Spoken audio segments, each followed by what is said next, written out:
السلام عليكم ورحمة الله وبركاته. الدين مش مكنة ATM. يعني ايه؟ بعض الناس عايز يدعي يستجاب في نفس الوقت، عايز يتصدق فلوسه تزيد في نفس الوقت، ولما ما ياخدش هدية يتسخط ويزعل. للأسف الشديد في كثير من الناس بتعامل ربنا بالواحدة أو بالحتة. أنا عملت كذا خلاص أنا عايز دلوقتي كذا، زي شغل عيال الصغيرة عايز أجر الدنيا. بص هو مركز في الدنيا.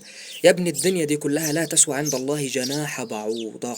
ربنا وعد بالآخرة وليس الدنيا، وإذا كان بيعطيك خير في الدنيا فهذا تفضل وكرم من الله عز وجل. لكن الموضوع كله مش إن أنا اديتك دلوقتي عايز دلوقتي اديت، لا. اعبد الله عز وجل. ده سيدنا النبي صلى الله عليه وعلى آله وصحبه وسلم ضرب وجاع وعمل بأسوأ المعاملات من أهله وأخرجوه من بلاده. لذلك لكن ولنا في رسول الله أسوة حسنة. مش شرط ان انا لما اعمل كل ما امرني الله عز وجل ان انا اخد الاجر في نفس اللحظه، ولو ما خدتش ابقى زي العيل الصغير ابكي وازعل وخلاص. انا لا.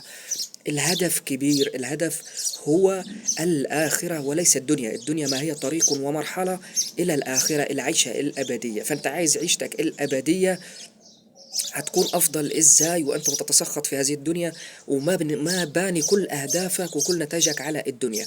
الهدف اكبر. كلما صبرت او كلما تصدقت وفلوسك طب ما زادتش، احمد ربنا سبحانه وتعالى. ليه؟ لان دي اختبارات.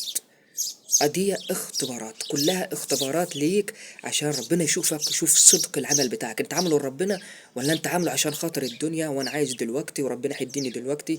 اطمع في كرم ربنا، ولكن لو ربنا ما اداش يبقى فيه اسباب، واحيانا يكون المنع قمة العطاء.